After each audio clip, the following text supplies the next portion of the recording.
Hi friends, a very good morning.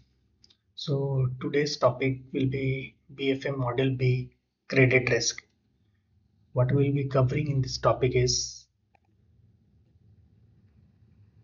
what is credit risk management framework, organizational structure, risk identification, credit risk control and monitoring, along with some MCQs. So for the MCQs, please join our WhatsApp channel CIB with Banking Vidya.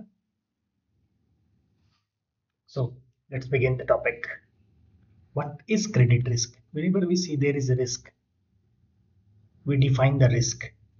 And when it pertains to credit risk, जब हम बोलते हैं credit में risk है तो what is it? Bank जब किसी borrower को लोन देता है तो व्हाट इज बैंकिंग सिस्टम से पैसा बाहर जाता है. देयर इज ए प्रोबेबिलिटी कि बोरोवर पैसा नहीं देगा. That risk is defined as the credit risk. मतलब जहां पे बैंक के सिस्टम से बोरोवर का पैसा जा रहा है और वो बोरोवर जब का पैसा बैंक को रिटर्न नहीं करता है, that is how credit risk is defined. Credit risk management framework के 4 पिलर्स हैं. पहला है आइडेंटिफिकेशन. जब भी हम किसी रिस्क लेते हैं तो आइडेंटिफाई करते हैं what are the risk. Second point आता है appetite. Which risk, how much and should we accept it and improve it और नॉट. अगर एक्सेप्ट कर रहे हैं तो क्या एक्सेप्ट कर रहे हैं और कैसे इसको इम्प्रूव करें. Third is the control. How can we monitor and control credit risk. Fourth is mitigation. अगर रिस्क ले रहे हैं तो मिटिगेट कैसे करें इसको. मतलब can we reduce the risk and if so then how. मैंने पहले भी आपको क्लासेस में बोला है कि risk can never be avoided, it has always to be managed. तो how effectively you manage is how we continue with the risk taking ability. अब कहीं पे भी आता है तो एक ऑर्गेनाइजेशनल स्ट्रक्चर होना चाहिए कोई भी रिस्क मैनेजमेंट फ्रेमवर्क का. तो the organisational structure is the board of director. Overall जो होते हैं board of directors, these are basically have the overall responsibility for management of risk. इनके पास ओवरऑल रिस्पॉन्सिबिलिटी रहता है. सेकेंड फ्रेमवर्क में आता है रिस्क मैनेजमेंट कमेटी, जिसको बोलते हैं आरएमसी. ये बोर्ड लेवल सब कमेटी है. Responsibility of the committee is setting guidelines for credit risk management and reporting, ensure that risk management process conforms to the policy. जो एक हायर पॉलिसी होता है, regulation होता है बैंकिंग आरबीआई की, तो वो पॉलिसी है. Setting up prudential limits and it's periodical review. कोई भी लिमिट्स होता है और उसका पीरियोडिकल रिव्यू होता है कि एक्सपोजर वाइज लिमिट की कंपनी को इतना मैक्सिमम लिमिट दे सकते हैं, सिंगल बोरोवर एक्सपोजर लिमिट, वो सब. तो ensure proper Manning for the processes. कैसे होता है प्रॉपर मैनिंग होता है, मतलब कैसे डिप्लॉयमेंट होता है. नेक्स्ट स्टेप आते हैं, उसके बाद उस फ्रेमवर्क में आते हैं क्रेडिट पॉलिसी कमिटी. तो क्रेडिट पॉलिसी कमिटी क्या करता है, basically deals relating to credit policy and procedure and to analyze, manage and control risk on bank wide basis. इसका मेन फ्रेमवर्क है कि आप इसको कैसे एनालाइज करते हैं, किसी रिस्क को कैसे मैनेज करते हैं और कैसे कंट्रोल करते हैं. नेक्स्ट आता है क्रेडिट रिस्क मैनेजमेंट डिपार्टमेंट, सीआरएमडी. सीआरएमडी क्या है? This is independent of credit administration. मतलब क्रेडिट लेंडिंग एक्टिविटी में इसका कोई रोल नहीं, इंडिपेंडेंट है. ये enforces and monitors compliance of risk parameter and prudential limit set by CPC.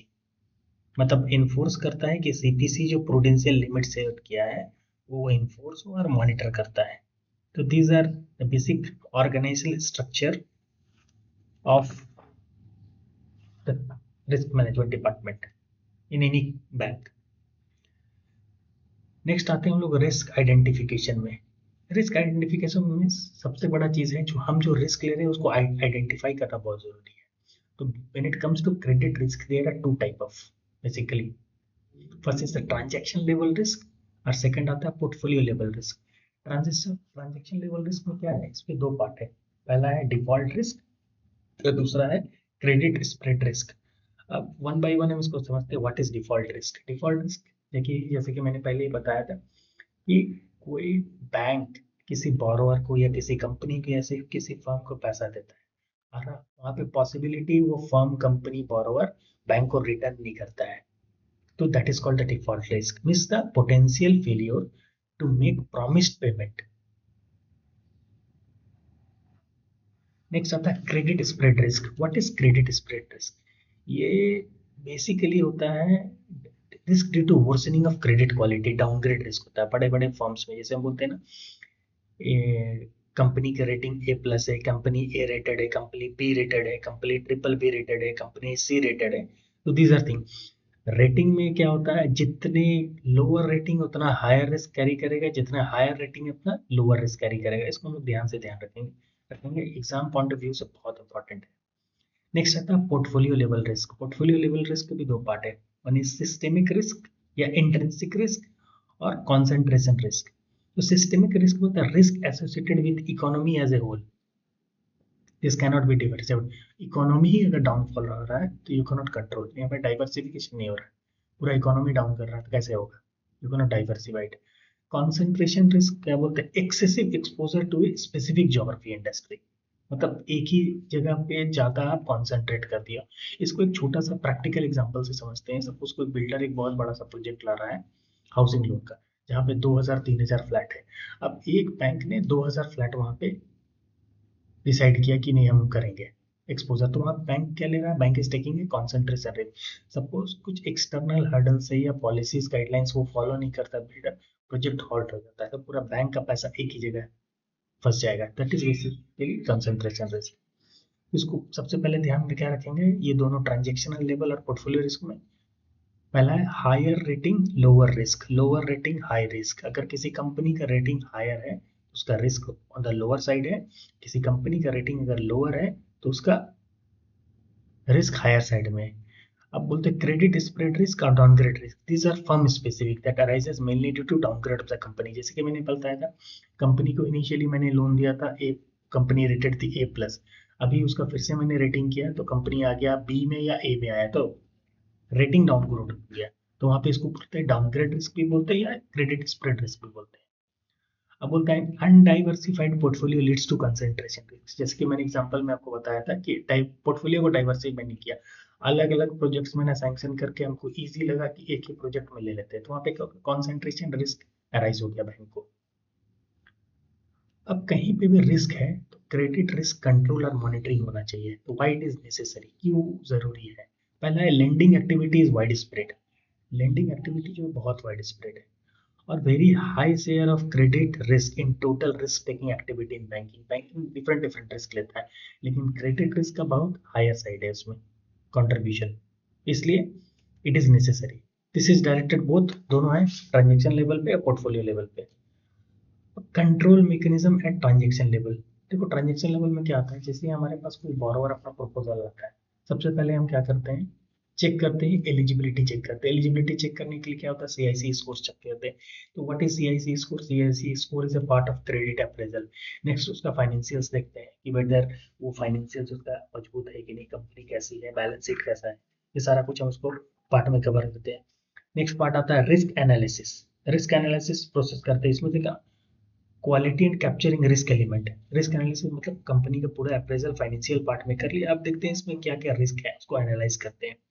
Next आता है credit audit and role review. Credit audit and role review आता है कि हम बोल रहे हैं कि इस कंपनी का रिस्क एनालिसिस ज्यादा है तो इसका रेटिंग आप 6 मंथ्स में करो, इसका रेटिंग 3 मंथ्स में करो, या इसका रेटिंग ईयरली बेसिस में करो। उस बेसिस में ये डिसाइड होता है कि इसका रिव्यू फोर्टनाइटली मैंने 6 मंथ्स रिव्यू होगा कि एनुअल रिव्यू होगा। फोर्थ पार्ट आता है pricing strategy. Pricing strategy is very important है। प्राइसिंग स्ट्रेटेजी भी डिसाइड करते हैं रिस्क एपेटाइट पे होता है। तो बोलता है weak financial position have high risk, high credit risk and should be priced high. अगर कंपनी के फाइनेंशियल्स वीक है मतलब क्या है, रिस्क हम ज्यादा ले रहे हैं तो प्राइसिंग भी ज्यादा होना चाहिए। तो अगर वीक फाइनेंशियल्स है तो प्राइसिंग हायर होगा, अच्छे स्ट्रॉन्ग फाइनेंशियल से प्राइसिंग लोअर पे होता है। कहीं पे बोलते हैं ना लोन सैंक्शन करते हैं कि MCLR+4 देंगे इसको या MCLR+3 देंगे, तो कैसे देंगे, हाउ डू वी नेगोशिएट, तो यहाँ पे प्राइसिंग स्ट्रेटेजी उसी पे डिसाइड होता है।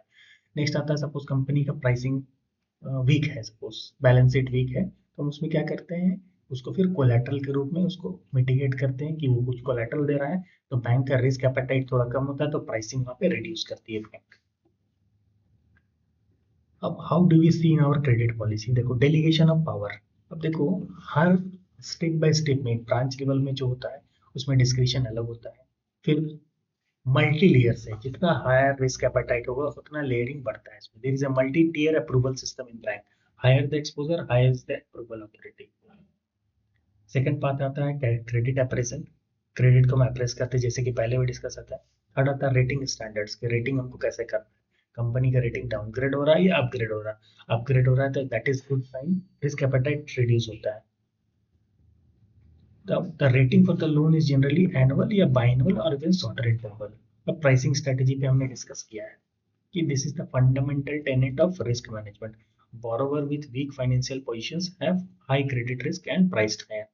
रिव्यू मैकेनिज्म हमने डिस्कस किया है। तो बेस्ड ऑन दिस आज ये टॉपिक पे हमने क्या क्या समझा है। सबसे पहले हमने कवर किया है अपना पार्ट की क्रेडिट रिस्क क्या है। तो क्रेडिट रिस्क सिंपली क्या है कि जहाँ पे बैंकिंग सिस्टम से अपना पैसा बोरोवर को प्रीपे करना है और पॉसिबिलिटी हो सकता है कि पैसा वापस नहीं आए, that is credit risk. Risk management framework हमने देखा है, ऑर्गेनाइजेशनल स्ट्रक्चर देखा है, रिस्क आइडेंटिफिकेशन दिया है और रिस्क कंट्रोल एंड मॉनिटरिंग देखा है। तो how we proceed that is important.